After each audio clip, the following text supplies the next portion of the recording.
तो visually challenge person के लिए जो रिसोर्सेज हैं, कई तरह के रिसोर्स आ गए हैं, साइंस ने डेवलप कर चुका है उसके लिए टेक्निक्स। तो रिसोर्सेज टू टाइप्स के होते हैं, एक होते हैं नॉन ऑप्टिकल एड्स एंड दूसरा होता है optical aids. Non optical aids में जैसे कि हम लोग देखते हैं कि कहने का मतलब कि अगर कोई अगर आदमी देख नहीं पाता है तो ऑडियो तो सुन सकता है, वोकल कोई रिकॉर्ड सुन के फील कर सकता है कि अमुक व्यक्ति, या आवाज से तो हम लोग फील कर सकते हैं कि अमुक व्यक्ति आ रहा है। अगर हम लोग कुत्ता का आवाज सुनेंगे अपने क्लोज में तो हमें ये ऐसा सेंसेशन दिमाग में, ब्रेन में पहुंचेगा जैसे कि रिफ्लेक्ट रेस प्रतिबिंब बना के हमारे ब्रेन को मतलब कि सेंसेशन देती है, इसलिए मांसपेशियों की वजह से कॉर्निया की वजह से हमारे आंखों को सेंसेशन पहुंचता है।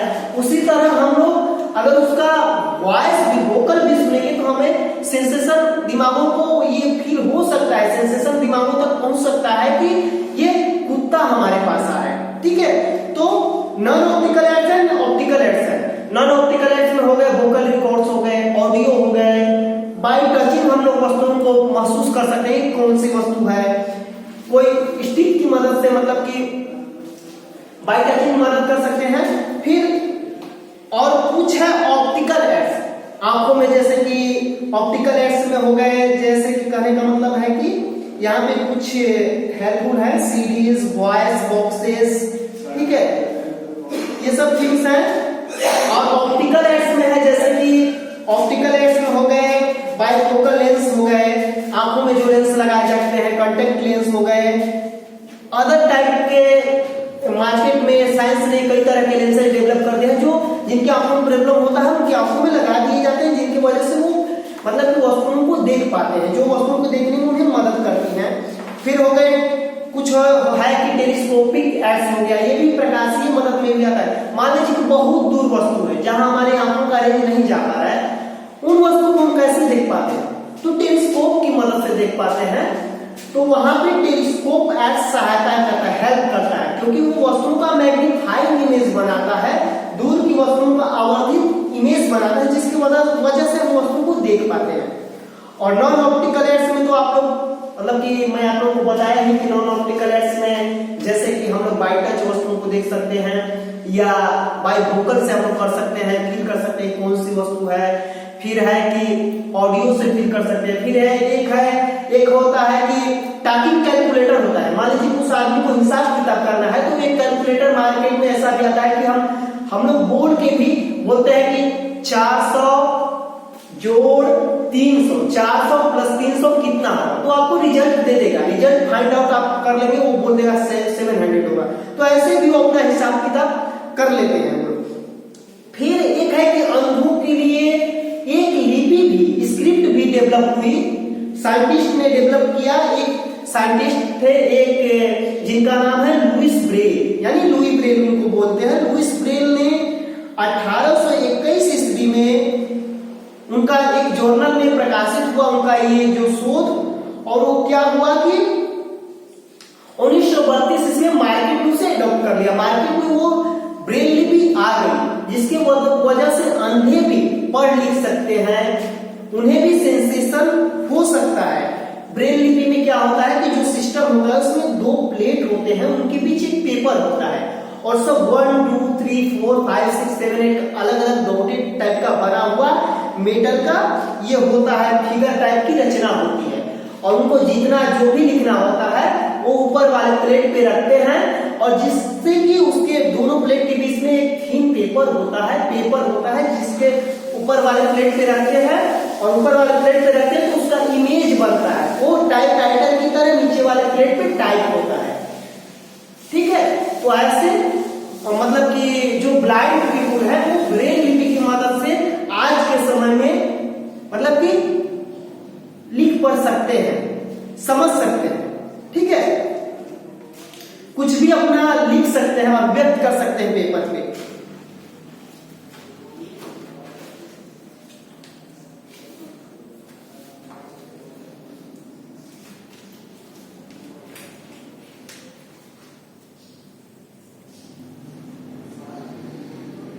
To write Braille by hand से स्लेट इज यूज्ड, जैसा कि मैंने पहले बताया ऊपर एक प्लेट होता है धातु का, नीचे भी एक प्लेट होता है, उस पे वो 1 2 3 4 का जो भी बना होता है, फिगर टाइप की रचना बनी होती है, ब्लॉक टाइप की, मतलब कि एक रचना बनी होती है, जैसे कि सांचा टाइप का बना होता है, उस पे रखते हैं तो नीचे वाले पेपर में वो टाइप होता है। Some visually challenged typewriter like devices and printing machines which use embossed zinc plates make coded impression on paper।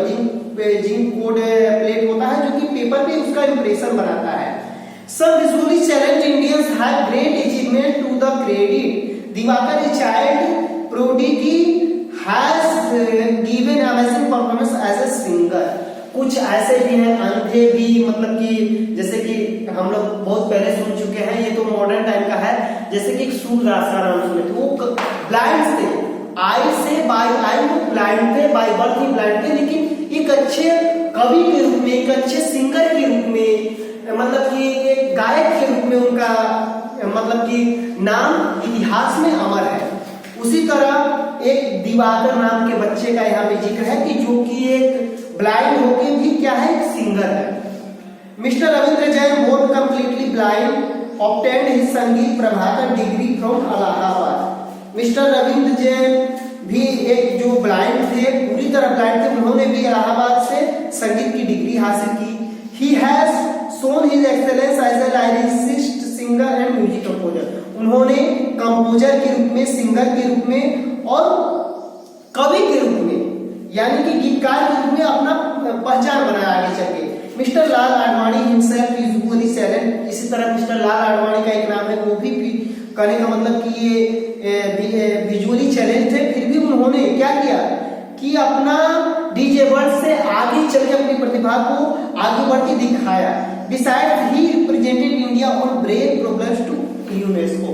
उन्होंने यूनेस्को में इंडिया के ब्रेल प्रॉब्लम को भी समझा कि यानी कि हमारे यहाँ ब्रेल लिपि उतनी डेवलप नहीं हो पाई है, हमें पढ़ने लिखने में थोड़ी मदद होती है, तो यूनेस्को में अपनी समस्याओं को रखा, जिससे कि हमारे देश के लोगों का ध्यान उस तरफ गया और नई नई टेक्निक जो ब्रेल लिपि की है वो हमारे देश में आई। इस तरह से हम लोग Helen Keller an American author and lecturer is perhaps the most well known and inspiring visually challenged person. She became blind when she was only 18 months old. एक हेलेन केलर अमेरिकन ऑथर का नाम ले रहा है जो कि एक लेखक थे, उन्होंने भी 18 मंथ की अवस्था में ही वो ब्लाइंड हो गए। उन्होंने भी क्या किया कि एक बहुत ही ख्याति अर्जित की, अपने अंधेपन से आगे बढ़कर उन्होंने दुनिया में, जगत में अपना नाम रोशन किया और एक ख्याति उपलब्धि हासिल की। But because of her resolve and courage she could complete her graduation from a university. She wrote a number of books including a story of my life. ठीक है, इस तरह उन्होंने क्या की, ये एक लेखिका है, सॉरी मैंने बोल दिया लेखक है, एक लेखिका है। इन्होंने आगे चल के कई बुकें लिखी, कई पुस्तकें लिखी, जिनमें कि उन्होंने अपनी ग्रेजुएशन की डिग्री भी हासिल की, कई आगे चल के कई पुस्तकें लिखी, जिनमें एक स्टोरी ऑफ माई लाइफ है जो कि आगे चल के बहुत ही पॉपुलर हुआ। इस तरह से कि हम लोग का ये लाइफ चैप्टर कंप्लीट हुआ। अब पॉइंट्स टू रिमेंबर है, इसको हम लोग भी देख लेते हैं। Light reflects from all surface. पहला पॉइंट है कि light reflected from all surface. सभी सतहों से लाइट का रिफ्लेक्शन होता है। हाँ, ये कोई जरूरी नहीं कि सभी सतहों से लाइट का रिफ्लेक्शन होता ही है। जैसे कि ब्लैक सतह हो अगर हो गई तो सारे लाइट रेज को ऑब्जर्व कर लेता है। ठीक है, डिफ्यूज और irregular reflection takes place when light is incident on rough surface. कहने का मतलब कि अगर सरफेस रफ है तो वहां पे इरेगुलर रिफ्लेक्शन होता है, लाइट रेज का इरेगुलर रिफ्लेक्शन होता है। दो लाइट रेज के बीच में मतलब कि पैरेलल दो लाइट रेज नहीं होती, एक पैरेलल गैप नहीं होता दो लाइट रेज के बीच में, जैसा कि मैंने नेक्स्ट क्लास में भी आप लोगों को बताया था। पैरेलल होता है यहाँ पे, अगर सतह रफ रहेगी तो पैरेलल नहीं होगा, अगर सतह चिकनी रहेगी तो पैरेलल होगा। इसलिए चिकनी सतह से जब लाइट रेज का रिफ्लेक्शन होता है तो हमें सतह चिकनी दिखाई पड़ती है, क्योंकि लाइट रेज का कंटिन्यूअसली रिफ्लेक्ट होता है, उसी वजह से सतह में चिकनी दिखाई पड़ती है। Image formed in a plane mirror undergoes lateral inversion. कह रहा है कि जो प्लेन मिरर में प्रतिबिंब बनता है वो लैटरल बनता है। अगर हम ऐसे खड़ा होते हैं तो प्रतिबिंब यहाँ बनता है। ठीक है, लैटरल इन्वर्जन होता है। ऐसा नहीं कि इधर हमारे साइड में बनता है और साइड में बनता है, मतलब कि उल्टा नहीं बनता, ये दर्पण के पीछे बनता है। इसी को हम लोग लैटरल इन्वर्जन कहते हैं, यानी पार्श्विक प्रतिलिपि इसे हम लोग बोलते हैं। Beautiful patterns are formed in a telescope because of multiple reflection. जब प्रकाश में मल्टीपल रिफ्लेक्शन होता है तो ब्यूटीफुल इमेज बनता है, ब्यूटीफुल पैटर्न बनता है स्क्रीन पे या कहीं भी। Sunlight known as white light consist of 7 colour. Correct, मतलब सूर्य का प्रकाश का कलर व्हाइट होता है क्योंकि उसमें 7 रंग के मिश्रण होते हैं। जब सातों रंग आपस में कंपैक्ट करेंगे तो सूर्य का प्रकाश हमें उजला दिखेगा। Prism can split light into its constituents colour. मैंने जैसे कि अभी आज के क्लास में बताया कि प्रिज्म जो होता है वो लेंस का बना होता है। प्रिज्म वो 3 डायमेंशनल होता है। सूर्य के प्रकाश को 7 रंगों में स्कैटर कर देता है जिससे अलग अलग लेंथ में सूर्य का प्रकाश बढ़ जाता है जिससे हमें दिख पाता है। इंद्रधनुष जैसी रचना स्क्रीन पे बन पाती है। फिर बरसात के दिनों में वर्षा की बूंदें भी एक लेंस की तरह ही कार्य करती हैं, प्रिज्म की तरह ही कार्य करती हैं। वो भी सूर्य के प्रकाश को 7 रंगों में विभक्त कर देती है। तो बरसात के दिनों में कहीं कहीं हमें इंद्रधनुष जैसा मालूम पड़ता है, 7 रंगों जैसा मालूम पड़ता है। Visually challenge person can read and right splitting of light into 7 colours is called dispersion. Light का अपने 7 कंस्टिट्यूएंट्स कलर में विभक्त होना डिस्पर्सन ऑफ लाइट कहलाता है, प्रकाश का प्रकीर्णन कहलाता है। ठीक है, visually challenge person can read and right using Braille लिपि। जैसा कि जो विजुअली चैलेंज होते हैं जिन्हें देखने में दिक्कत होती है वो ब्रेल लिपि की मदद से लिख पढ़ सकते हैं आज के टाइम में, in the time modern era. Important parts of eyes are cornea. हम वस्तुओं को देखने में रिफ्लेक्शन एक नेचुरल फिनोमेना होता है। इसके अलावा जो पार्ट हमारा जो बॉडी पार्ट उसमें मदद करता है वो आई होता है। आई के मुख्य भाग है cornea, pupil, lens, retina, nerve, तंत्रिकाएं जो कि हमारे रेटिना से जो सेंसेशन को दिमाग तक पहुंचाते हैं ब्रेन तक, एंड ऑप्टिक नर्व प्रकाशीय तंतु होते हैं। Muscles attach to the eye lens. Eye lens से मांसपेशियां जुड़ी होती है। Can change its thickness to enable to see near by and distance objects. ये क्या होता है कि सिकुड़ती और फैलती रहती हैं जिससे हम वस्तुओं को पास और दूर, हम वस्तुओं को पास और दूर फील कर पाते हैं।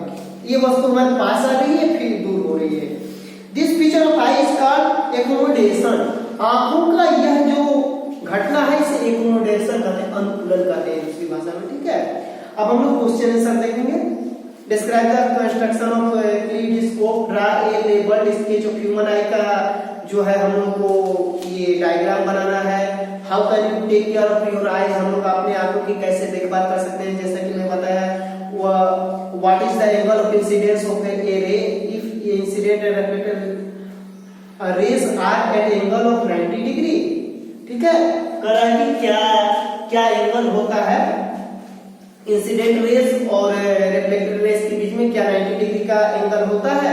तो 90 डिग्री का एंगल हो भी सकता है, नहीं भी हो सकता, होगा, हो भी सकता है, नहीं भी हो सकता है। ये कोई मतलब कि जरूरी नहीं है। रेगुलर रिफ्लेक्शन आएगा तो बन भी सकता है, इरेगुलर रिफ्लेक्शन नहीं बन सकता है। What is the Braille system. Braille system क्या है, ब्रेल पद्धति वो है जिससे कि विजुअली चैलेंज पर्सन देख पाते हैं, लिख पाते हैं, पढ़ पाते हैं, समझ पाते हैं कुछ। Write the laws of reflection. अब रिफ्लेक्शन के लॉ को पढ़ना है।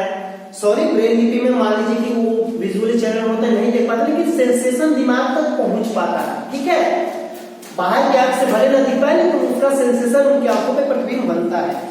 अब है write the laws of reflection के नियमों को हमें लिखना है। जैसा कि मैंने बताया रिफ्लेक्शन के नियम में कि इंसिडेंस एंगल जो होते हैं, इंसिडेंस एंगल जो होता है रिफ्लेक्टेड एंगल ऑफ रिफ्लेक्शन के बराबर होते हैं, फर्स्ट लॉज है।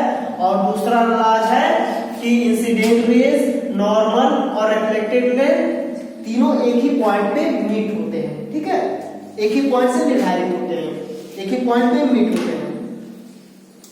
फिर है what is the reflection from a plane surface. Plane surface से जो समतल सतह से रिफ्लेक्शन होता है कैसा रिफ्लेक्शन होता है, तो रेगुलर रिफ्लेक्शन होता है। ठीक है, खुरदरी सतह से रफ सरफेस से इरेगुलर रिफ्लेक्शन होता है। इस तरह आप लोग का चैप्टर खत्म हुआ। Fill in the blanks, true false और टिक द करेक्ट ऑप्शन है, इसे आप लोग खोजेंगे। ठीक है, बुक से कितना पूरा हो गया। ठीक है, थैंक्स।